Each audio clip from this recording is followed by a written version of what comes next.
Welcome back to the BJJ Fanatics podcast. I'm your host, Ryan Ford. My guest today is a cult icon in the jiu-jitsu community. He's a 4th degree black belt in Brazilian jiu-jitsu, a no-gi world champion, a multiple-time Pan Am's champion.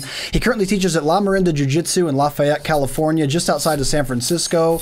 You may have seen him on TV as he was featured on Anthony Bourdain's Parts Unknown. His move of the week on YouTube has been a hit for over a decade now. Ladies and gentlemen, joining me for today's Halloween special for our 28th interview together, my good buddy Kurt Osiander. How are you today, Kurt?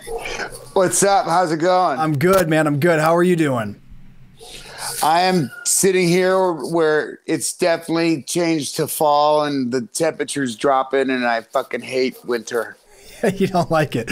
I was surprised by how cold it can get in Northern California. When I went out there to visit you years ago, I didn't bring any kind of jacket or coat or anything, and I think it was about this time of year, I think. And I believe so. I was really surprised by how cold it was. I wasn't expecting that. Well, it was like 40 or something like that when I woke up. So it's already starting, and it frosted somewhere, and I'm like, fuck. So it's like, it wasn't really extremely hot this summer, which really bummed me out. I was like, fuck, there's no fucking, it wasn't that hot. There was like a few times where it was, but not like usual. Like usually we get a summer all the way until Halloween, and then it rains. Man, Kurt, I know that an update with you, man. You're back teaching at Half's again for once a week. Yeah. Once a week for now, dude. Tell us about that, man. I'm really happy to hear that you're back over there.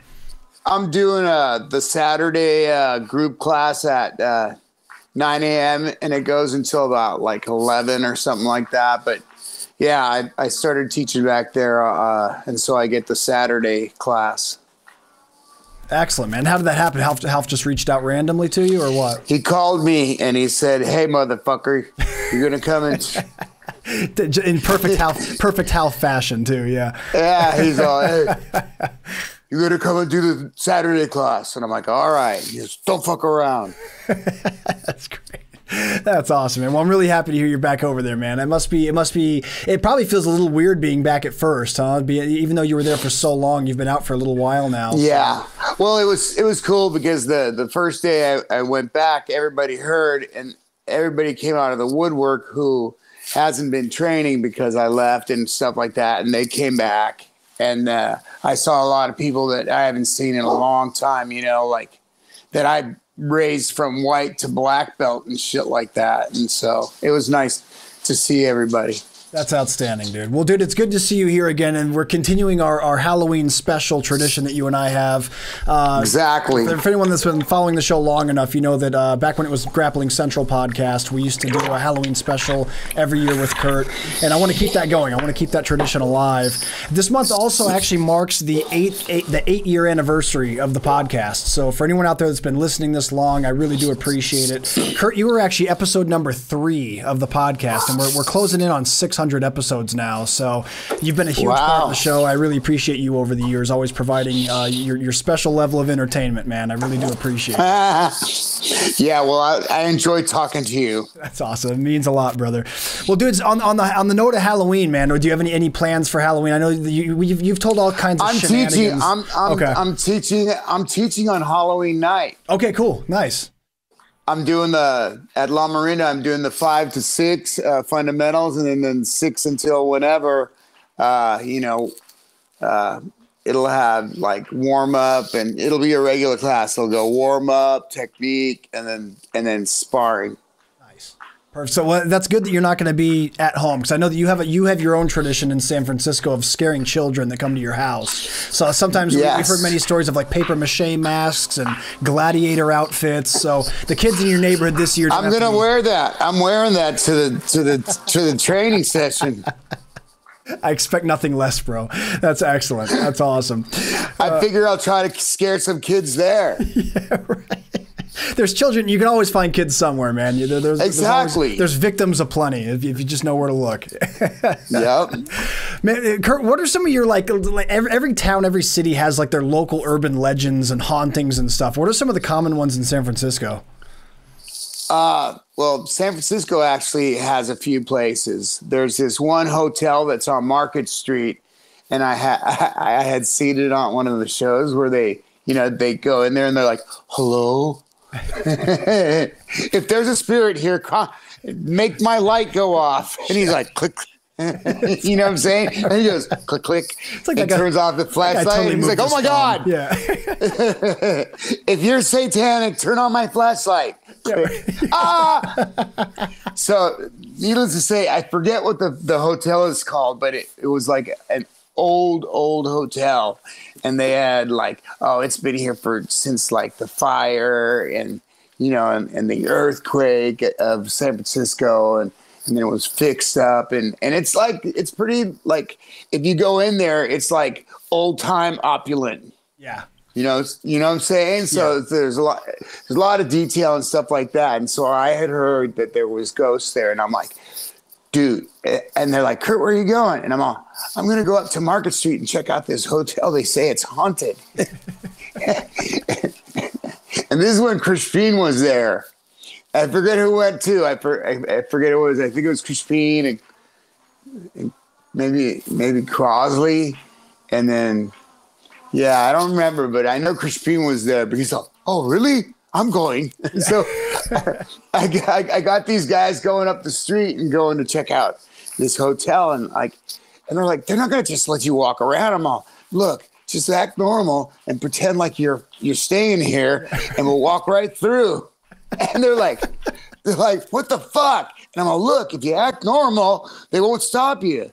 And I walk in, I'm all, hey, what's up? You know, and then I walk through and I go back into the where they have like conference rooms and stuff like that. You know what I'm saying? Like banquet halls, yeah, banquet halls and shit like that. And then there was a nice big bar with a fireplace going and elaborate chairs and shit like that. And then and so we go in there and I'm like, all right, where's the ghost? And they're like, what are you doing? I'm just trying to look at places that are spooky. And so I'm like, we end up in like this hallway that's totally dark and shit like that. And we're going through the hotel. And then at one point we're in this one like conference room and I'm like taking pictures to see if a ghost will show up on it because that's what they show on TV. Yeah, right. And so I'm like, apparitions. I'm like, if I see an apparition, I am fucking going to be so happy. You're not even scared. You're just stoked to see a spirit. Yeah. No, I'm just like, fuck yeah, I want to capture that. And so like at one point, I must have been moving it and took a picture. And Crispy was on the other side of this door that's like glass, you know, squares. And he's like, and so it comes up and it's like distorted and weird. And I'm like, holy shit. And then I looked at it a little bit closer and I'm all, God damn it, Crispin. He's like, dude, I feel like if I had I personally, we've talked about this before in the past, but I don't really believe in ghosts and stuff like that. But I do. Yeah. I feel like if I had a hotel and it got the reputation of being haunted, bro, I would totally like play off of that. I would lean into that real hard. Like I'd have all kinds of fuck yeah, rigged up that's rooms. That's a business. Yeah. That's a business thing. That's a business thing. Exactly. Yeah. It's excellent marketing and people have the experience of saying that they saw something in the hotel, make other people want to come. People make YouTube videos. Stay here. The ghost will sodomize you. Dude. So you believe in ghosts. Tell me, have you had any experiences with the paranormal, with the supernatural? With the paranormal. With apparitions? No, but I've seen 2 UFOs, but I've not seen an apparition. You've seen 2 UFOs? Yes. Were you sober? No. That's an important detail, but go ahead. I'm still listening. Go ahead. That one, we were like half buzzed, all right? Okay, all right. And it was like high school, and we're like riding in the back of the truck, you know, and we're going to a kegger and stuff like that. And I look up, and this thing is like jamming across the sky, and it's going way faster than an airplane. And I'm like, what the fuck is that? And some other people saw it too. I don't know if they're still living or not, but yeah. Well, dude, but that was one experience, and it was pretty cool. Well, dude, the government's starting to let loose with some details about UFOs and things like that now. I don't know what that means exactly. I don't know why they're doing that. Because they finally can't hide it. Can't hide it anymore. They can't. It's an air balloon. It's swamp gas. You know what I'm saying? It's swamp gas. How is swamp gas going to be round and fly around me? You know? And it's funny because they always like put the person in the paper that saw it, you know? And they're like, he's obviously insane. Yeah. No, yeah, of course. But the people that they interview don't help themselves either. There's always some dude that like he'll say that he saw a UFO, and then if you listen to him long enough, he'll start chaining off other stories, like how he also saw Bigfoot, or how he believes that there's lizards in the White House, and how like if you listen to some of these people long enough, they blow all the credibility out if they talk long because they start talking, they go off on a tangent and start talking about all the conspiracy theories all at once. And then you're like, fuck, you're a madman. It's like, dude, if you just stuck to your main topic of what you saw right now, you know what I mean? But there's some people though, like there's like US Air Force officials and things like that are coming forward and talking about stuff they've seen during their time in service, and those guys you kind of have to really listen to. Like those are guys that are completely, normal, professional, and they're like, I called it in, and then they go, you didn't see anything. Remember that? Yeah. And they're like, oh, yeah. I guess it was a balloon. Yeah. There was more swamp gas. It was Mothman. See Mothman? Yep.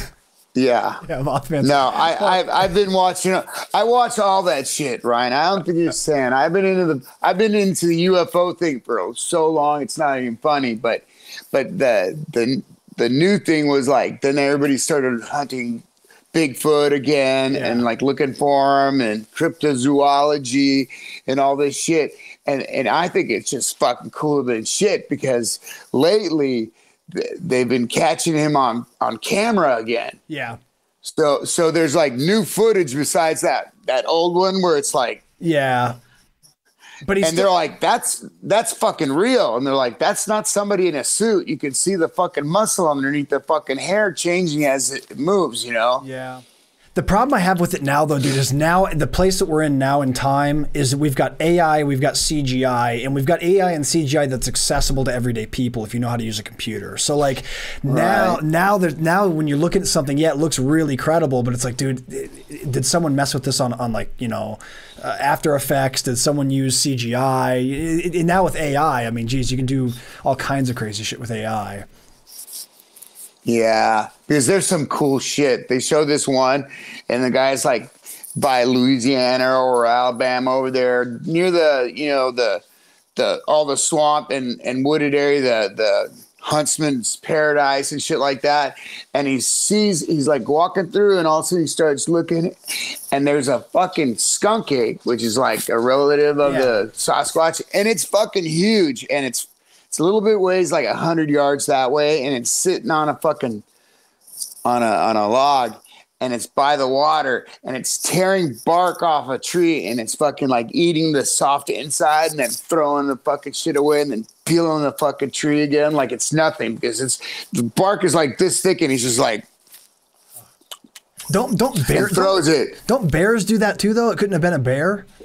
It wasn't a bear. No, it wasn't a bear. And then he goes, I'm gonna move to get a better view. And he moves, and right when he steps, it goes crack. Yeah. Like, and the thing starts looking around, and he's like, and just runs away. Just throws a massive hunk of poo at him. That'd be great. Oh, dude, fuck. I don't know. Would you want to fucking see Bigfoot like up close and personal? Not to where he could rush. No, I would not want to get rushed. And nobody's going to believe it until there's a body. So yeah. Well, Yeah. Well, they also find like hair. They find hair follicles, and they find like footprints. Yeah. Dude, don't get me wrong. Like I would be stoked to find out that a Bigfoot's real. Like if there really was, I would like to kill him. Kurt, you could learn from his existence. You could learn from his science. Maybe he carries the cure to something. Nobody's gonna believe until somebody kills fucking Bigfoot. Okay? Bigfoot has to be. Okay, well then that brings me to the obvious question: what's your go-to weapon to fight a skunk ape? I'm gonna go with the AR-15, but I'm gonna use the fucking 7.62. I'm gonna use a big bore battle rifle because he's gonna sit down. Okay. What happens if he sees you first? What weapon do you want to have on your body to go hand to hand? I'm gonna need a long blade. Yeah. Roman short, Roman short sword or broadsword? Exactly, because it's coming to grab you and probably try to fucking snuggle really aggressively. Really aggressive. It's gonna put more than 2 hooks in. It's gonna. He's been alone in the woods for a long time, right? So he's running after you, and he's like got this look in his eye, and you're like, holy fucking shit, I gotta get the fuck out of here. The pheromones, you're letting off, your fear lets off pheromones that further entice exactly him. And he's just like, gets worse and worse. Oh yeah, it's like Deliverance but with Bigfoot. That'd be horrible. Dude, you know what, you were talking earlier about things that you've seen in San Francisco. One thing that's funny to think about San Francisco is like a psychedelic capital of the world, you know? I imagine how many people on Halloween, like throughout the hippies and Haight-Ashbury and all those kind of, like, how many of them have been like on LSD or something during trick-or-treating and just completely freaked out? You know what I mean? think that's a high percentage right there. You know, unless you got the right dosage and you got the right mind, you know, usually people that are kind of like susceptible to that, usually, you know, they got a weaker mind. And so they believe what they see.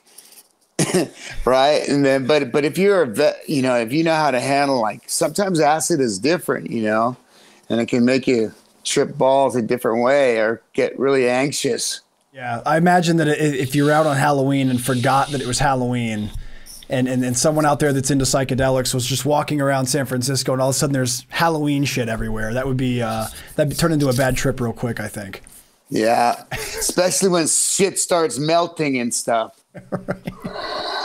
Kurt, what do you think is like the funniest Halloween memory you have from growing up in San Francisco? All right. There's this club. I forget what it's called. Fuck. And it's down by the water in the dog patch areas, but it's got a deck and there's water. If it's nice out, it's even better. But the club's pretty big. And this is when when Joey Armstrong, who's an awesome tattooist, he works with, he's a Seventh Son guy, but he was the bartender, and he's all, hey, come by here, you know, Halloween night, you know, because I'm bartending. Which it was different back then. So we went in there, and we're just like, we slammed like a bottle, like just hanging out, you know. And then it's like, okay, you can't stay here, but you gotta, you know, you can keep partying, but you can't do it here. Go home, you know, get the fuck out. It's time to close up.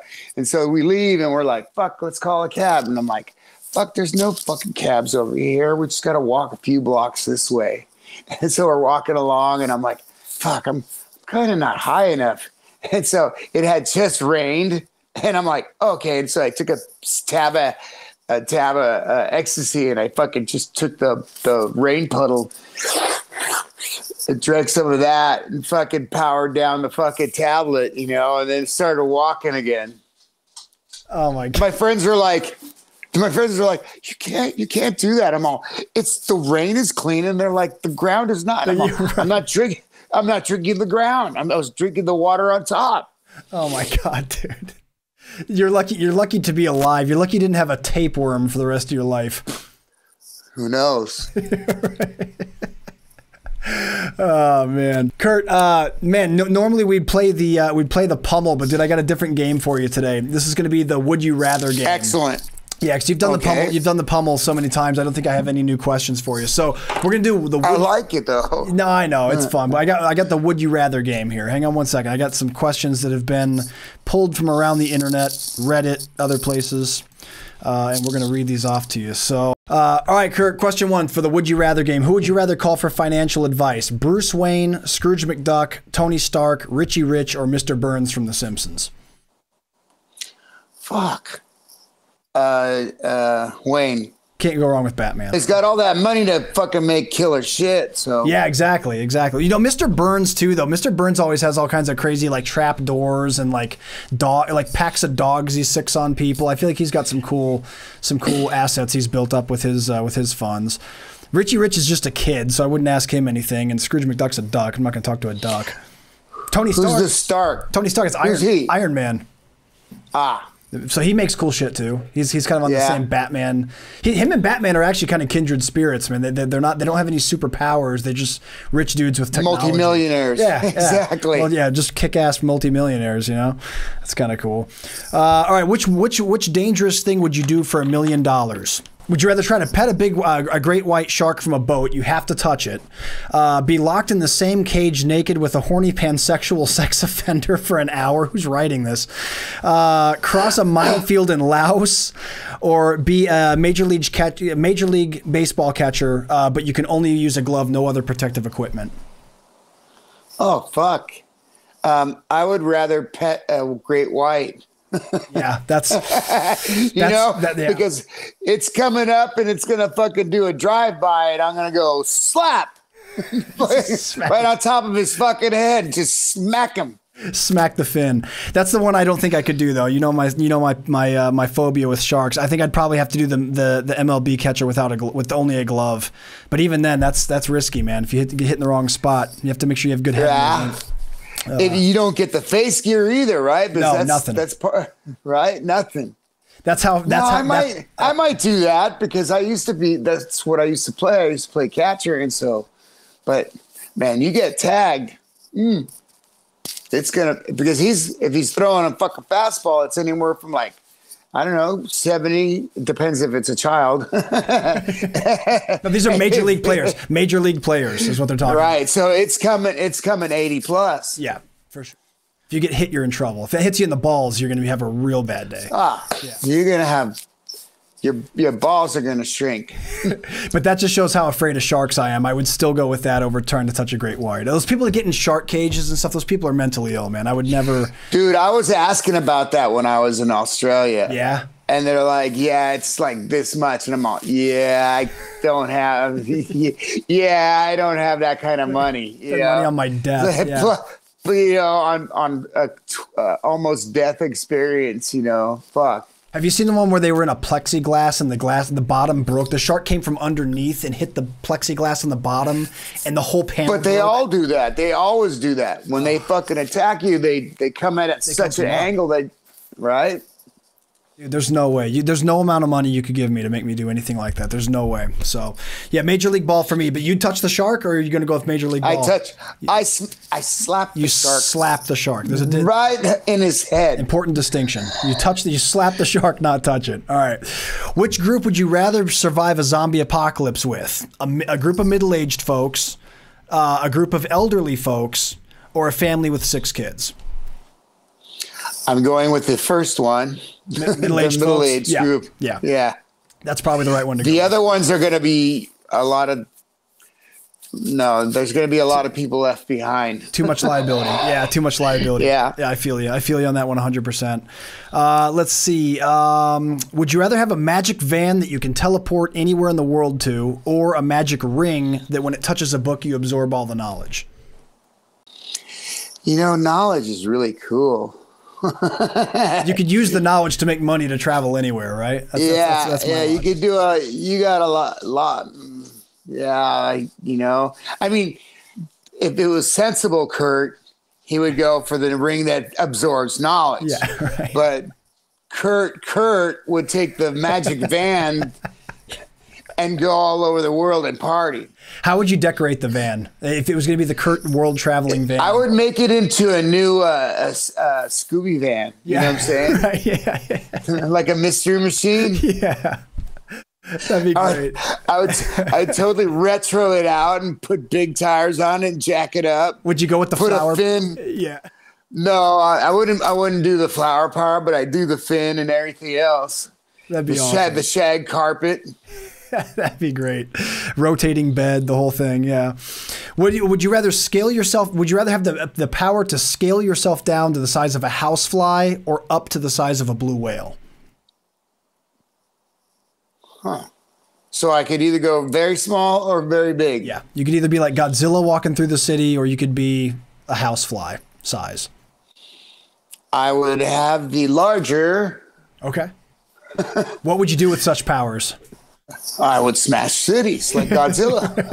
It's the only logical thing to do with that. Like, what else are you gonna do? If the city was not cool, I would just kick the fuck out of it. just kick it into the ocean. Off into the Pacific you go. Yeah.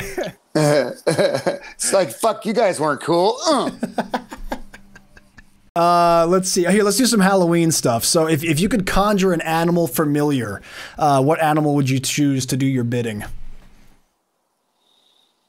I also hope you appreciated how dorky that I read that. I would choose, instead of a regular house cat, I would choose a black panther. What would you do with a ghostly Black Panther then? How would you use that? He would just be around to protect me, right? That's what they usually do. And then you can put supposedly you could put your essence, your life force into your familiar and escape problems. That's true. Just anytime you have to, like, a bill to pay or like a stressful situation, run into an ex-girlfriend, you just turn into a panther and run away. And you're out. You're out. You're gone. Oh man. All right, yeah, let's do some Halloween themed stuff. You have to pick a house guest for 30 days. Would it be Leprechaun or Beetlejuice? With the agreement that they can't kill you during those 30 days. But they have to live with you as a house guest. God damn, he's gonna fuck around so much. but I hate leprechauns. Do you really? Yeah, they creep you out? I hate them. Okay. They creep me out. All right. I don't fucking like them. I would go with Beetlejuice, even though it would be a pain in the ass because he'd be doing all kinds of fucked up shit. Yeah, he'd be doing all kinds of shenanigans throughout the day. Yeah, that'd be either one of them though. Dude, leprechauns are notorious for shenanigans, and the one from the movies is notorious for like dark shenanigans. Like, he'd do evil stuff to your house. Have you seen those movies? Yeah, I have. Did you see the one where he went into bro. Did you see Leprechaun in the They're Hood? so bad. I know. Yes. Fuck, they're so bad, but you still watch them and you're like, I fucking hate leprechauns. Dude, there's so many good bad movies, especially in the horror genre, man. There's this, they're almost never ending. It's so good.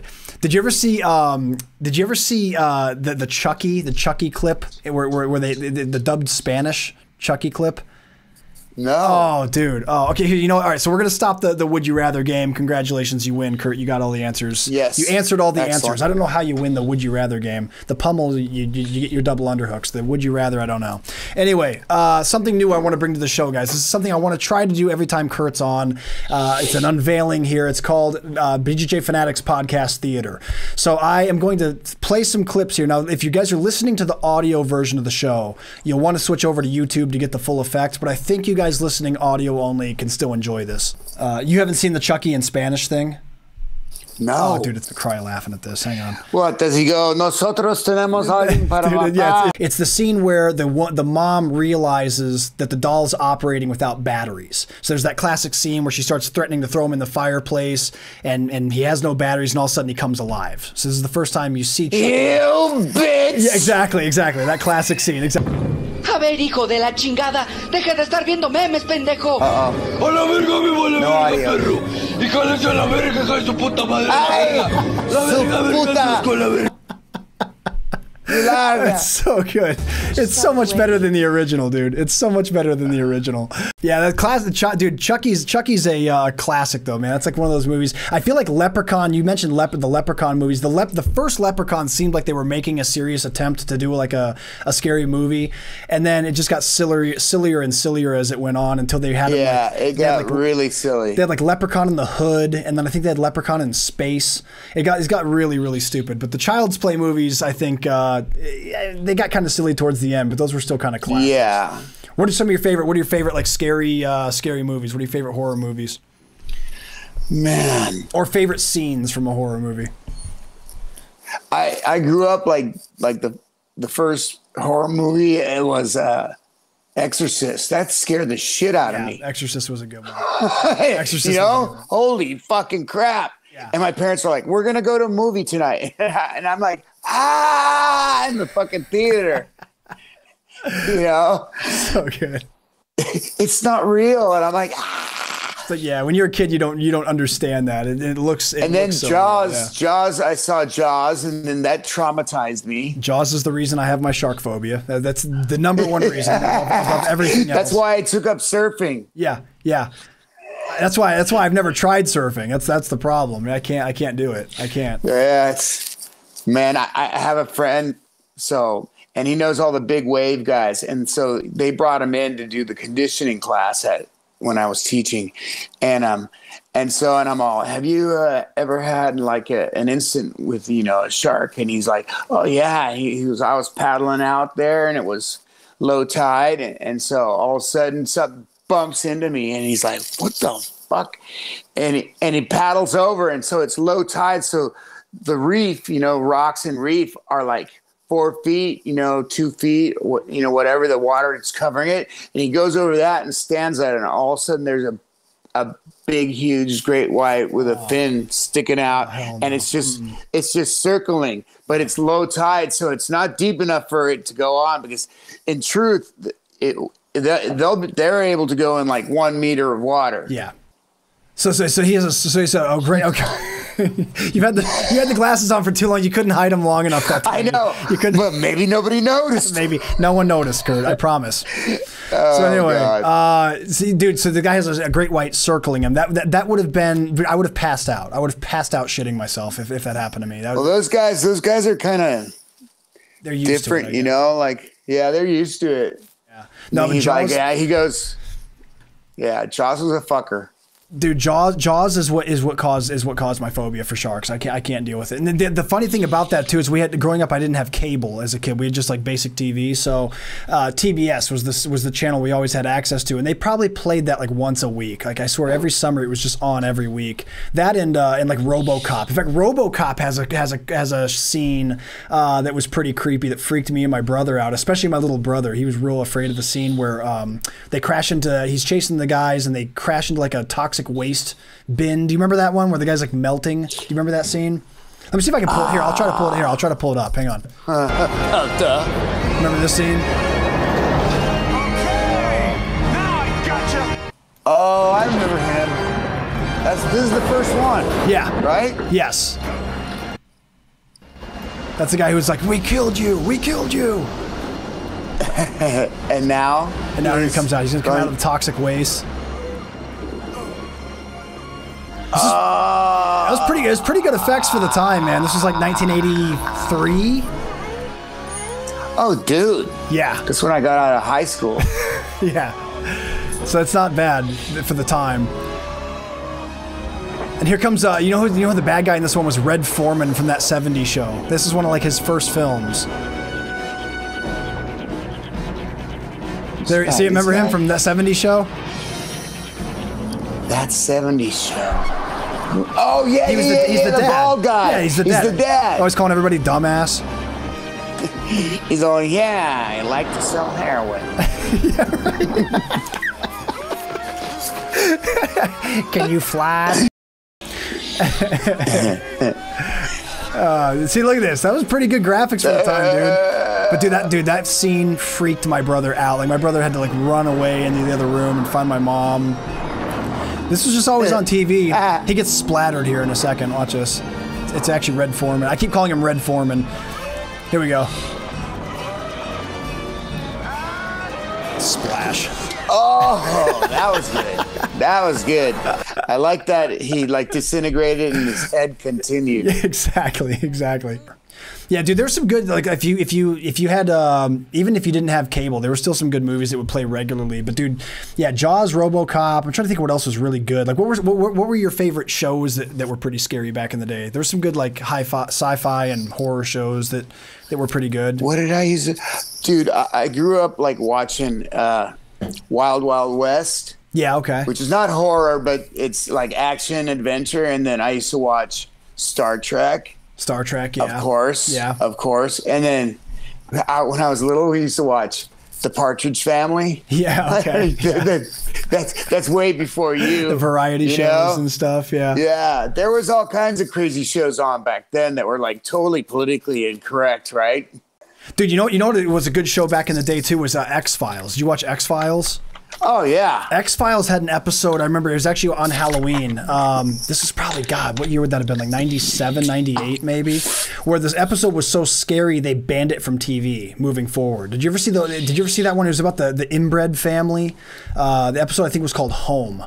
And it was an inbred family that was like this murderous, like kind of Texas Chainsaw Massacre kind of vibe, but without the chainsaw. And dude, it was gnarly. It was a gnarly episode. It was like shockingly at the time. It was like surprising that they had it on TV. And then after it was over, they banned it from being back on TV again. What they were rednecks, and, Yeah. and this is my sister wife. my nephew, son, brother. Here, I probably pull that up too. Hang on, I'll show you this. I can probably find that. Hang on. Yeah, this was an episode of X-Files called Home, and dude, it was creepy. It was like legitimately creepy. This is like they're talking over this, so I'm not gonna have them talking over it. But basically, yeah, it was this family that was in like some rural place, and they were inbred, and they'd been there for like generations and generations. And slowly over the decades, I guess people started disappearing, like kids and people that were out jogging or whatever would disappear, and it was always suspected that it happened around this house where they had like this property that was really closed off. And so they get convicted, or they get, I guess, investigated, and then they start attacking. Like they go on the attack because they're about to get arrested or investigated or whatever. And so it's basically this. Well, they probably had to like infuse new blood so that they didn't have 3 eyes and fucking 6 arms and shit. You know, mutation. Yeah. It was a crazy episode, dude. It really was. It was good. You can find. I think that what they did was they banned it from TV, but they had it so that you could only get it on the like on the DVD or whatever. So it was that kind of situation. Did you ever see Chud? Do you remember the movie Chud? Subterranean humanoid. Yeah, cannibal. Yeah, I think it was cannibalistic humanoid underground dwellers. Dude, that was a classic. That was a classic movie, dude. That was really good. This is the trailer. That was. Beneath the city of New York are living catacombs, an endless maze of subterranean tunnels, unfit for anything human. I miss these old style, like unauthorized for kind of semi-cheesy horror movies. You know, these were always so much fun. And unlikely. Look at their biosuits. That was the fucking best. Yeah. So. This. Yeah, hey. And your little dog too. She got Fluffy also. That was going to be the appetizer. Check your basement and your bathroom. Keep off the street. This is classic. And try to hide. The scene where they killed it finally was really funny too. Let me flip over to that. The night. This is the scene where they finally kill it. This was really funny. The way it happened was really funny. The block door. Yeah, God. It's invading the house. So she grabs a sword. Fuck dude, yeah, that's my kind of girl. See, that's the thing. I'm glad. Thank God she took advantage of that Bed Bath & Beyond sword display that was on sale, you know? I'm sure. No, it looks like an evidence closet or something, right? This was such a good scene. Right through the wall. Oh, there's no studs there. No. Yeah, right through drywall. No, yeah, whoever built that place, it's not up to code. Uh-oh. He's got an extra long neck. Yeah. There it goes. That's awesome. Still biting your ankle biter. It's the worst. And the lights go dim. And the lights go dim. Out they go. The TV shows, there's a new one you got to check out on Amazon called Terror. Have you seen that before on Amazon Prime? Terror. It's good. It's really good. I have that too. Yeah, it's really good. It's about a. I watched The Rig. Yeah. Oh, what's that about? It's on an oil rig off the coast of Scotland. And okay. They awaken a micro kind of old plant life from fucking 30,000 years ago. That's like a doomsday fucking disease. So when it comes, it fucking just flattens the planet to restart. So yeah, it was all right. It was nothing great. Have you seen From? From, man, I feel like I might have. What's it about? That sounds really familiar. It's a town you can't leave, and if you drive out of the town, you just end up coming back into it again. Oh no, and you're trapped there. I haven't seen that. What's that? What's that on? It's on Amazon Prime. On Amazon, I'm gonna have to check that out. Yeah, I'll check that one out. Now that one's kind of creepy and weird, and like it has like a lot of like, what do you do when you're like just trapped in one place? It'll drive you fucking nuts, right? Yeah. So it's pretty cool. I'll have to check that one out. That sounds good, dude. The Terror is really good. It's about it's apparently a true story, like based on a true story. It's from like the 1600s or whatever, and they're trying to this English naval group is trying to find a short passage over the top of the Earth, like over the Arctic Sea, to get. Rather than going around the world to get to India and Russia and things like that, they go over the top.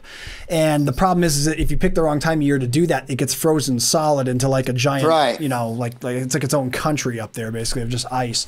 And so these guys got stuck there, and they ran into like some Eskimos, or like an Eskimo tribe or whatever. And slowly, I don't want to give it away too much for people that haven't seen it yet, but they start running into like this supernatural thing that starts happening to everybody on the ship. It's I won't go any further than that, but dude, it's awesome. You definitely got to check out The Terror on Amazon. All right, it's really I'll good. check it out. It's really good. Yeah. Guys, I hope you enjoyed the audio portion of Fanatics Theater. By the way, that's something new I'm trying to put together for when Kurt's on. I kind of have this vision of if you guys watched Beavis and Butthead back in the day, how they'd watch like corny music videos and things like that. We'll do everything from like jiu-jitsu breakdowns to going over funny videos and movie clips and stuff like that. So again, if you guys want to see the video version of that, every episode of the BJJ Fanatics podcast is on YouTube in full. So make sure you guys are always checking that out if you want to see the video portion. But I hope for the people that are listening audio only, I hope you guys liked it. Kurt, we're going to hit a portion of the show now. I got a lot of people that sent in questions for you. I put out a thing over Instagram and asked people to send stuff in, and we got good responses. So let's kick this off here. We got question one. It comes from David. David says, I've been training for 2 years at my academy. I'm still a 4-stripe white belt. I train a couple days a week due to my schedule. I try to stay consistent, and I feel like I do pretty well when rolling with other white belts and even some blue belts. But I've seen other guys who started around the same time I did getting their blue belts before I have, and I'm not sure why I haven't got mine yet. I know that asking my instructor about rank is frowned upon in most gyms. What do you suggest I do? Would it be worth it to stick around and wait more, or is there maybe a hint I should be taking that I'm not doing well there and I should look for another gym? Love your videos and interviews, and I hope you come to the Southwest for a seminar soon. A, have some loyalty for your gym and who you started with. And B, I'll tell you what Half told me when I was a fourth. We didn't have stripes. I was just a white belt for a really long time. And I go, and the same thing happened. Guys in front of me got their blue belts and I would murder them. And the thing that Half said to me is you want to be a really good you want to be a really good white belt or a shitty blue belt? And I'm like, a really good white belt. And he goes, then shut the fuck up and go back and roll. And I'm like, all right. That's great. You could use that for anything too. If you just put shitty in front of something, you're never going to pick that option. You know what I mean? Like, that's such a exactly like, no, I don't want shitty. Like, who does? Oh, that's great. Who was that from? That was from David. David, I appreciate the question, bro. Yeah, stick where you're at and just keep at it, man. Sean asks, Kurt, I've been following you for years and always love your energy. I'm a recovering addict and I'm inspired to see your dedication to sobriety. I know firsthand that isn't easy. How do you think jiu-jitsu has helped you most with staying sober? Much love from Oregon, and keep up the good fight. Jiu-jitsu just keeps me even though I would fuck up and be fucked up for a while, then I realized that I have to teach and I have to be an example, and I've always wanted to help people, and no matter how I can do it, I'm going to do it. And so it was pretty easy. I had taken my addiction, which was like drinking all the time, to a new height. And then I finally got sick really sick, and I had to go to the doctor, and they're like, dude, your ammonia levels are through the roof. We think you have cirrhosis and a lot of other stuff. And so I go, fuck, I'm not trying to kill myself. I'm just, medicating. And I'm like, all right, that was the final straw. And then I just quit cold turkey, and I have been doing really well. I don't have any cravings. I know that it'll be the end of me. So I'm pretty much through with it. I still smoke weed. Don't get me wrong. I'm not an angel. You're a dark angel. Yeah, exactly. I got one wing dipped in blood. Well, dude, we're so happy that you're staying sober. I definitely agree with what Sean said, man. You're definitely an inspiration, and I'm happy you've been able to quit cold turkey. That's something most people cannot do. But of course, if you're faced with a situation where your health is, literally, you did hit a pretty fine line, man. I hit the wall. You hit the wall. Yeah. But man, we're really happy that you're sticking with it. And Sean, I appreciate you sending in that supportive question, man. John asks, in your opinion, what's the ultimate disrespectful move in jiu-jitsu? Also, when are you coming back to the UK? Disrespectful. That's when you grab the guy's nuts. I was gonna say, there's a lot of. If you're fucking somebody up and all of a sudden they grab your nuts, it's like that's a pretty bad thing. Right. But otherwise, I would say any wrist lock. Yeah, wrist locks. Wrist locks, oil checks, nut grabs. These are all these are all things that'll lose your friends for sure. These are a few of my favorite things. But it's funny because Kurt, you're super social, but you also have that antisocial edge to you. So I don't know how you'd feel whether you lost friends or not, as long as you were able to injure somebody. You're sadistic. Well, sometimes it depends who I'm fighting. That's awesome. He wants to also know when you're coming back to the UK. Are you going to come back to England, or? I don't know. I want to do another UK tour. Did you set up the last one? I did. Yeah. No, I set up Australia for you. You did Australia. Yeah. Well, I would want to do the UK again. The only thing is, like, motherfuckers stole my passport, so I got to get that fucking replaced. Damn, dude. When did that happen? And that was when I was in the hospital, and they broke in the house and they stole all my. Yeah. They stole all the rest of my shit, and they stole my wallet and shit. That's right. Yeah. And it had my passport in it and a lot more things, but Have you now? Go ahead. Have you tried to find out whether or not someone's using your identity? Have you done any kind of like? No, I haven't checked that or anything. I figured they just chucked it or something, But it is the most wanted passport, in the world. That's going to be a hard one to pull. If they're going to steal your identity, they're going to have to really dedicate themselves to your unique look, man. They're going to have to get plastic surgery. And not in a good way. He's saying, he's like, no, really make my nose big. You have to do like reverse plastic surgery. Exactly. It's like, why are you doing this? Dude, they're gonna have to grow the hair. They're gonna have to smash your hands and feet. So you got the jiu-jitsu hands. You're gonna have to you got cauliflower, don't you? Oh, fuck yeah. You got some serious cut. Don't let the hair fool you. Yeah. So you're going to have to, man, they're going to have to really commit themselves to stealing that specific identity. That first part where they have to get the huge nose is that's the deal breaker right there. That's something that silly putty can definitely help with. But the rest of it, I think prosthetic Kurt nose. I think of all the things to imitate for you, that'd be the easiest. You just need some silly putty, get some facial putty. Yeah, like in Hollywood, what they do. Yeah, just like in Hollywood. The rest is going to be copying your. That would be something. That would be if I knew people that were like that in that line of work, I'd go, dude, make somebody else look like me. They'd also have to swear to the point where they're asked to leave establishments in various countries.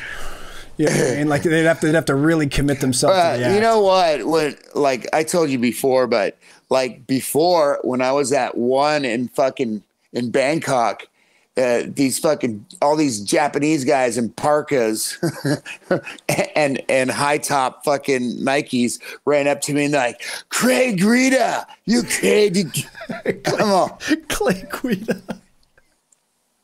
You know, and I'm sure nobody runs up to Clay Guida and goes, "Hey, you're Kurt Osiander." You know, you never know, dude. You never know. But that was the pretty funny part of the Asia tour when that happened, and it happened in front of my friend, and my friend was saying, "Yeah, you do look like Craig Rita," and then these Japs run up and they're like, "Hey, Craig Rita, you Craig Rita," and I'm like, I look at him and he's fucking almost peeing his pants laughing, you know. So one of my favorite Japan stories of yours is I think you were in line at the airport and some dude, he didn't know who you were, but he came up, he saw you, and he just goes, "Oh," he goes, "You're rock and roll."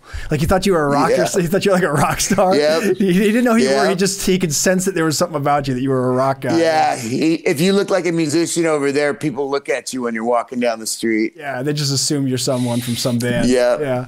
Or if you have like super Jap anime hair, then they think you're some sort of pop singer or something. I could see that, dude. The fighters get so much respect in Japan, dude. Like they have like their own comic books and action figures, and like even guys that aren't like no disrespect, but even like guys who aren't like super mega top of the card kind of fighters, like mid card and lower card fighters.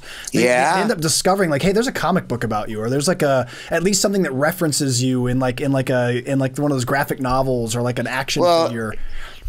In Japan, what I thought was really evident is like everybody's fucking marketing themselves. So it's all how you market yourself, and then you know the populace will follow. Yeah, yeah, dude. You mentioned Bangkok earlier. Did you remember a fighter from the Ultimate Fighter show, the real crazy guy named Junie Browning? He was the blonde kid. I think he was from like Kentucky, and he was the one that was like always drunk and getting in fights on the show, and like he became like the bad guy. Yeah, dude, have you heard about what happened to him in Thailand? No, I didn't, dude. Dude, I was watching. Did he get caned? No. But it was crazy. So I was watching a whole just like recap of the Ultimate Fighter show from season 1 all the way up until the recent one. And it showed him, and I was like, oh yeah, man, whatever happened to that guy? So I just Googled him. He ended up getting, I guess, in some altercation in Thailand, and whoever he got in a fight with was like a Thai mob guy. And so I encourage people to go read the story because I'm going to butcher this. I'm not going to remember all the details, but he basically, in a nutshell, had to escape. Like he got hospitalized because he got beat up and cut with a bottle, and I mean he was really, him and his girlfriend I think got really beaten up bad, and they got news that they got notified by someone who was a friend there that said, yo, they're coming to your hospital right now, like a group of them are coming to get you. So he had to like jump to finish you off, bro. He had to like, I guess his girlfriend had to pull his IVs out and stuff, and they had to jump out a window and run, and they got to a taxi, and then by the time they got to the house they were afraid that someone was already there, so they were like looking out the window to make sure no one was there, and I guess they were able to grab their stuff, and he's been in like hiding ever since. Like then like no one knows where he is.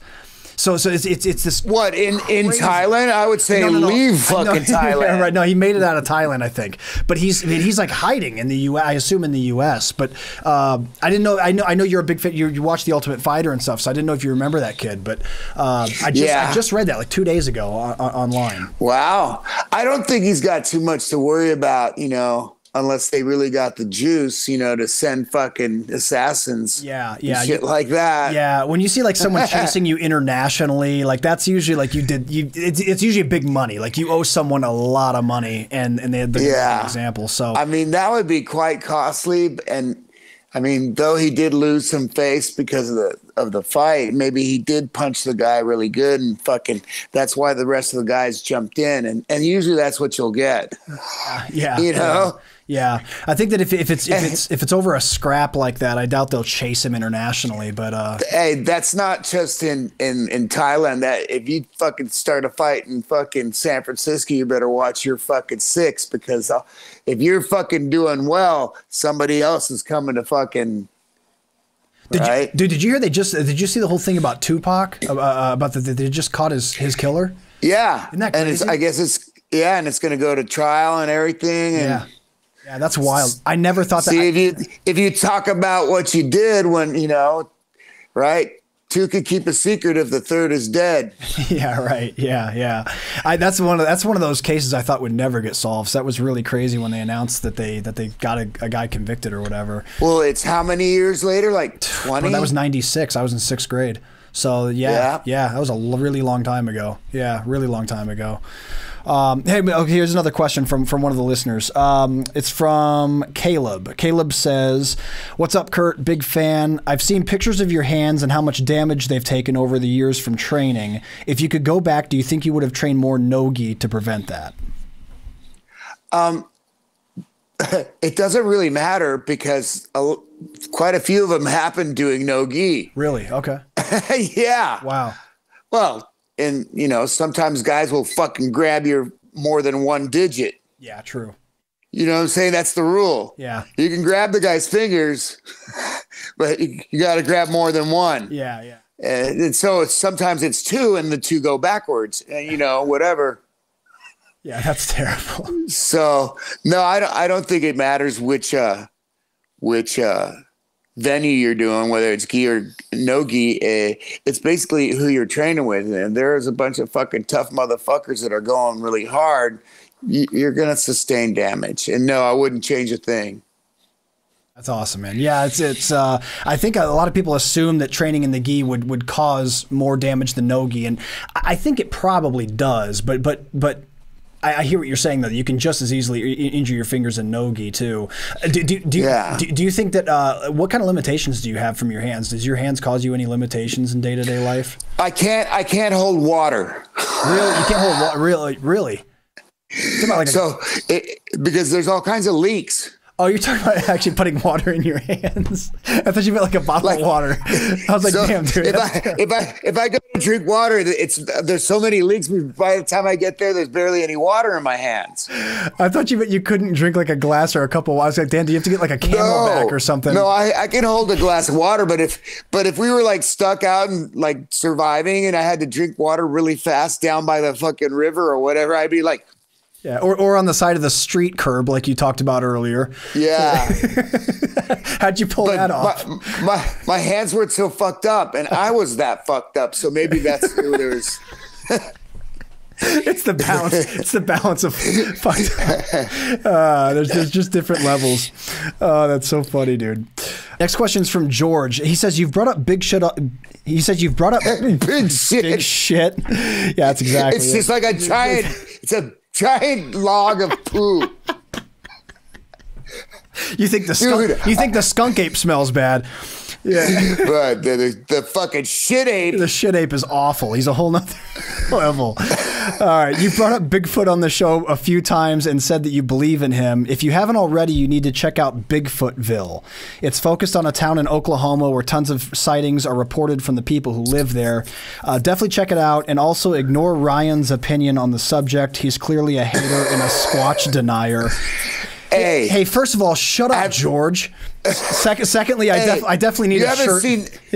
You haven't seen the new footage, have you? No. We talked Colorado. about it. You talked about it earlier, but it's dude, I don't think you understand. That fucking thing is walking, and a train is coming by, and all of a sudden it like looks over and notices the train, and it squats down, and it fucking literally disappears because of its camouflage. Wow. It's kind of blondish brown, and it's fucking straight up striding across. And he looks over and he's like, "Oh fuck, it's a train." And let me guess, it's really grainy footage. That's like in a world of 1080p and 4K really good. video. Okay. No, it's really, really good. It's like you go fuck, but nobody's gonna believe it until I kill it. Yeah, I know. You got to get that Roman short sword and take it straight to. But somebody's gonna have to put one Sasquatch down and bring him in. I also, man, I definitely need a T-shirt that says "Squatch Denier." That's a good label there, George. I appreciate that one. He also doesn't mention Bigfootville. Is this like is it a documentary or a show? He doesn't say. I don't know, but I'm gonna fucking look it up as soon as we're done. Yeah, your question is incomplete, George. You didn't let us know if it's a documentary or a show. We'll Google it for you. Don't worry about it, George. Thanks for the question. Let's see. Final question is from Sarah. Sarah says, "I know you love your dogs, so what's your feelings on dogs being allowed allowed on the mats at an academy. I've seen some schools do that, especially if it's the head instructor's dog. What are your thoughts? All right. So after everybody trains on a very clean surface, maybe after everybody's off the mat, then the dog can run around and stuff like that, because then I'm going to spray it down and cleanse it and take the dog off of it. You know? So it won't matter. Yeah. And yeah, it won't matter because everything will be sterile for us humans. And then after we have fun, maybe I'll let the dog run around and fucking lick everybody's sweat and stuff like that. Just get hydration. She really likes the sweat, and so if you're sweaty, you're fucked. It's the electrolytes. It's the electrolytes that she's just collecting from you. She collects your essence. And that's all the questions that were sent in, man. So everyone that sent in questions, I appreciate you guys doing that. Let me double check to make sure no one else sent anything else in. Hang on one second. Nope, that's it. Okay, cool. Yeah, guys, the people who sent those in, I do appreciate it. Kurt, thanks for taking the questions. Kurt, man, what are some of your things you're focused on in your game right now, man? Last time we talked, you were talking a little bit about training. What you been working on? I just been teaching a lot and doing a lot of repetition on like old techniques that are just proven to have a larger percentage of functioning. You know, I think that pretty soon, like you learn new stuff and you remember old stuff, you know, and then you go, fuck, I forgot that one, you know, and then you'll go back to it and say, oh, that's why it didn't stick, you know, because it was flawed or it just didn't have a high rate of success with large adults, but it would work really good against small children. You can pull anything on a small child. Yeah, toddlers have zero guard retention. 6-year-olds will never stop my berimbolo. That's awesome. Oh man, do you have any? I know you're doing some more seminars coming up. You just got back from. Or you're going to Colorado. Where are you going after that? After Colorado is Portland, Maine. I guess close to that because that's where the airport is. Okay. And so I'm going to Maine coming this weekend. Okay. But dude, be careful out there. And, you've seen the whole shooting that's going on, right? Fuck. It's going to happen everywhere because, you know, there's a bunch of maniacs that want to do cop suicide. Yeah. You know, and they figure... so that guy got 18. So crazy will find a way to be crazy. Crazy will find a way to be crazy. That too. Yeah, that too. Well, dude, so Maine. So have you been to Maine before? You've been to Maine before, haven't you? I've been to New Hampshire. Oh, okay. That's close. It's close. Yeah. I've been to Boston. Boston. All I know is when I get to Maine, I'm going to have me a fucking lobster sandwich. Oh, you must. You must. Yeah, you have to. Oh, my God. That's all I've been thinking about. I'm like, you guys got lobster, right? And they're like, yeah, we got lobster. We got lobster. It's like going to California and be like, hey, you guys have avocados here, don't you? Don't you guys put avocados on stuff? You guys got weed there, right? Right. Or that. Yeah, yeah. That's probably the more common than avocados. Yeah, that's their go-to crop.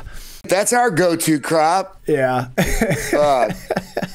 Well, man, that's awesome that you're out touring again. And dude, I'm happy that you're back at Half's, man. It's really cool to see you and Half bury the hatchet from back in the day. And it's cool to see you that you're growing your presence more and more and getting back out there again. And I hope you can start doing the move of the weeks again more frequently. We talked about your need for. I'm gonna have to do it myself. Dude, I'll show you some stuff that you can do. There's apps these days that you can download that help you edit and cut and put little songs and flash like scene transitions and stuff like that. I'll show you how to do it. You'll have fun learning it. Wow. Yeah. Oh fuck. Well, dude, don't be scared. It's all good. Even a caveman could. It's so easy. A caveman could do it, Kurt. We'll see. All right. For anyone out there that wants to keep up with Kurt, it's real easy to do so. He's active on Instagram, so make sure you guys find him and follow him there. Also, like he said, he's planning seminars, guys. So if you want to have him out, reach out to him. Just tell him directly where you want him to be. And I got a fucking book out this year and next year, man. Awesome. Let's talk about that. I'll see if I can help you plug some dates. And for anyone listening that's a fan of Kurt, especially if you have an academy, man, call him up, get him out there. Kurt's he has a great great seminar, years and years and years and years of knowledge, and you guys won't regret it. If you guys can't get out to one of his seminars, you can learn from him anywhere in the world here at bjjfanatics.com. His instructional is one of our best sellers. It's called Fundamentals of a Jiu-Jitsu Renegade, and I really do encourage you to check that out if you can't make it to one of his seminars in person. He lays out his entire game, all different aspects of jiu-jitsu, whatever you're trying to improve upon. Kurt has some great answers for you. And Kurt, dude, again, not only do I appreciate you being part of, once again, the Halloween special, which has become a tradition of ours, but for being with me along the ride with me on my podcasting career for 8 years. Anytime. A lot, so thank you. I have the Halloween shift tomorrow. Yeah, do you? Nice. Yeah. That's actually well. The other instructors have to take their kids out, and they're all, will you cover fucking Halloween night? I'm like, yeah. And they're, are you gonna dress up? I'm all, yeah. Or not at all. Not dress at all, probably. Yeah. I'm a nudist. It's very no-gi. Yeah. Yeah. Do you like my gossamer gi? That's amazing. Oh, dude. Well, so yeah, if you guys ever, I forgot to mention, if you guys are ever traveling through Northern California, drop into La Marinda Jiu-Jitsu or Half Gracie's Academy on the days that Kurt's there. You'll get to train with Kurt directly. So definitely don't miss out on that opportunity. And usually Kurt wears clothes, so you guys will be okay. Just whether it's gi or no gi, he's usually fully closed, at least around the waist area. So you guys will be okay. My loins. Your loins. So show you some awesome triangles and north-south mounts and everything else. Guys, I appreciate you tuning in for this episode, guys. I hope you enjoyed it. Kurt, we'll do it again real soon, man. And you know it. You guys have a safe Halloween. And that's going to do it for this episode, everybody. Please stay tuned for the next episode of the BJJ Fanatics podcast.